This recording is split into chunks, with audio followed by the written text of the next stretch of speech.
If you look at Japan from the outside, you'll see this robot advanced tech, basically zero crime, incredible culture, the third biggest economy in the world, a healthy population, and companies that are famous all over the world. In many ways, an ideal country. But if you look closer under the surface, you'll see that while all of that is true, there is another much darker side to life in Japan, unbeknownst to most of the world.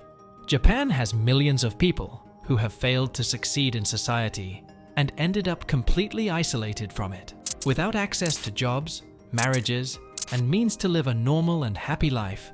They are known as the Lost Generation. They make up almost 15% of the population of the country, and their sad story is a symbol of Japan's fall from grace and a sign of its disturbing future. This is the dark side of Japan, the Lost Generation. While this is now mostly forgotten, in the 1980s, Japan was seen as the next economic superpower that was going to replace the United States and completely take over the global economy.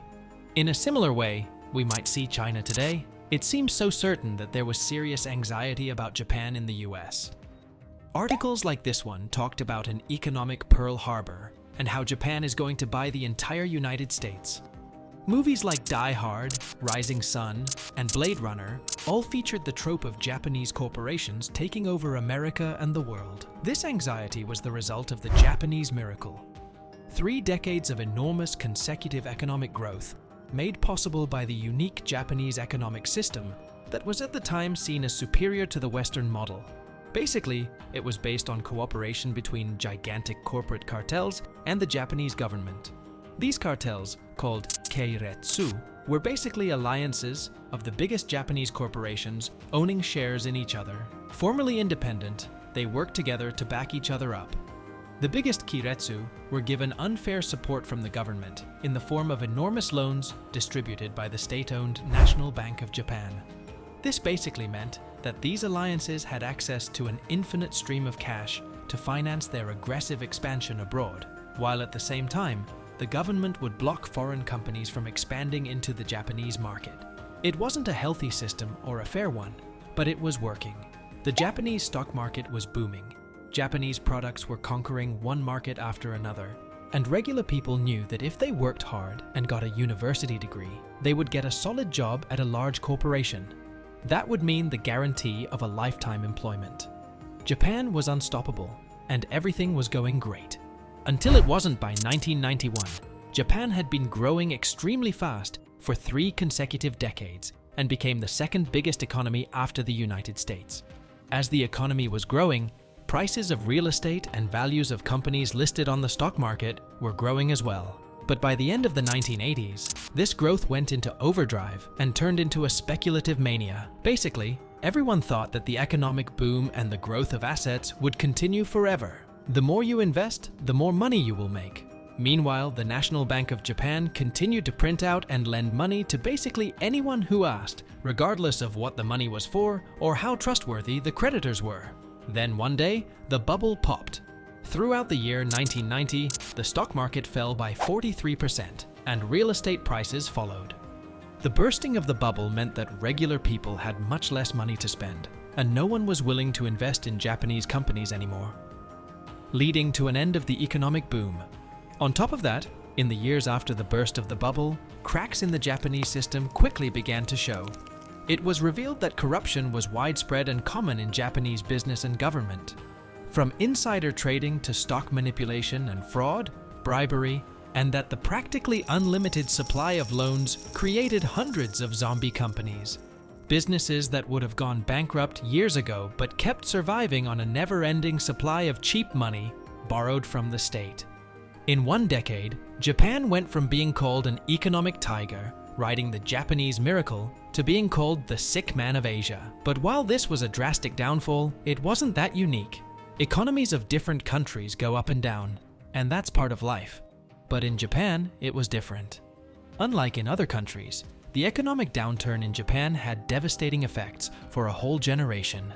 Effects that millions of people have never recovered from. So why was that? Well, in order to answer that, we need to understand the Japanese work and hiring culture, which is, to put it mildly, very intense. It has several unique aspects that make it quite different from any other job market in the world. A corporate career in Japan starts with Shushoku Katsudo, a unique Japanese job hunting ritual that university graduates go through at the end of their studies. Many companies, including the biggest Keiretsu, hire only fresh graduates and only once a year, but in mass loads of people at once. The fresh graduates pass the job hunting ritual filled with group interviews and seminars that thousands of people, dressed in identical black and white suits, have to go through. At the end of it, they get a job, and they keep their job for decades until retirement, in line with another common policy known as Shushinkoyo, or lifetime employment. And their company will then only promote from within, a policy known as Sanichoshen, grooming and cultivating their employees throughout their career to become future executives. One day, these practices, which were basically the universal standard in the 1990s and are still very common in Japan to this day, bring stability, but they also create an incredibly rigid job market. If you want to get a good job, you have one shot after university, and once you are hired, you stick with a company for the rest of your career. But if you fail to do that, you are left out in the cold, and the doors of most companies will remain closed to you forever.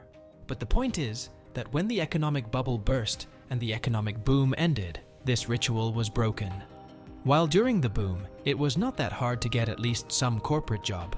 After 1990, most companies froze their hiring entirely for almost the entire decade. They were not hiring any graduates at all in order to keep all of their lifelong employees during the economic crisis. They eventually resumed their hiring in the new century, although finding a job became much harder ever since. But for a whole generation of people who graduated in the 1990s, it was too late. They were not graduates anymore by then, and so the companies would not hire them, as they were hiring fresh graduates instead. Those people, whose only fault was being born at the wrong time, missed their shot and fell through the cracks of the system. A whole generation, millions of people, were left behind, destined to spend the rest of their lives on temporary, part-time, low-paid jobs. This period became known as the Employment Ice Age, and people who graduated during that time as the Lost Generation. And since the Japanese economy never fully recovered, more young people graduating in the 2000s and then 2010s joined their ranks. The period of the last 30 years became collectively known as the Lost Decades. This is obviously tragic for those who are part of the Lost Generation, but it doesn't affect just them. Instead, their sad fate negatively affects the entire Japanese society and casts a dark shadow over Japan's future.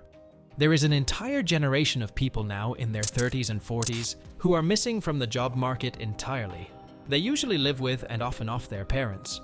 They were never economically secure enough to start families of their own, and they never had proper jobs and careers. Around 15% of the population, almost 17 million people, are considered part of the Lost Generation, and they make up the age group that's the most important for an economy of any country. It's the people in their 30s and 40s who usually spend the most on their families, housing, taking mortgages, buying cars. They are those who keep the economic engine going.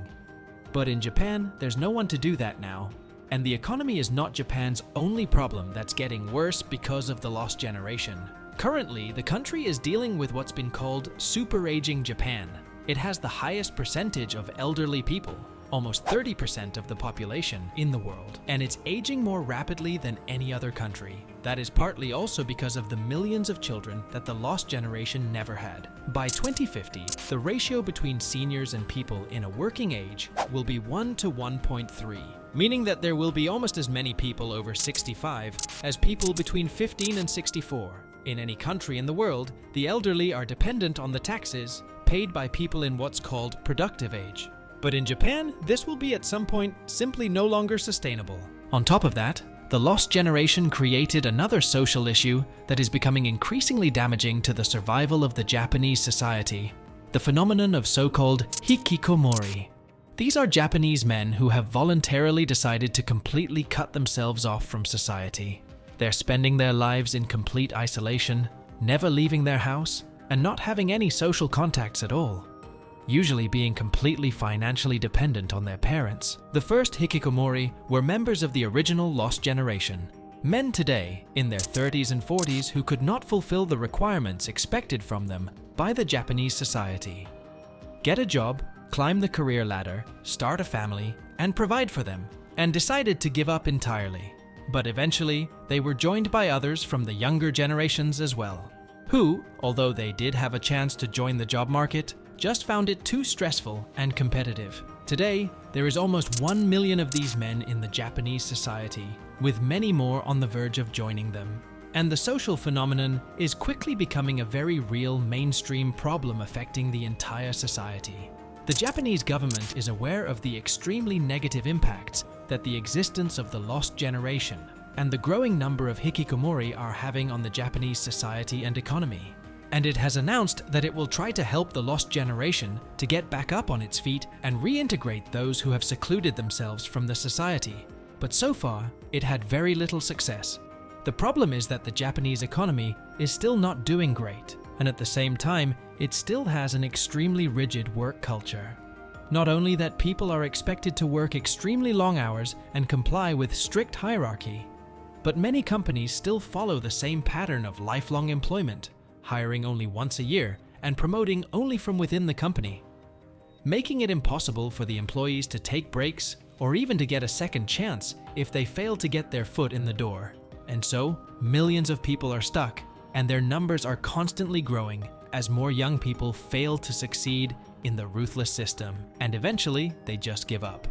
If you like this video, please subscribe my channel, and don't forget to press the bell icon.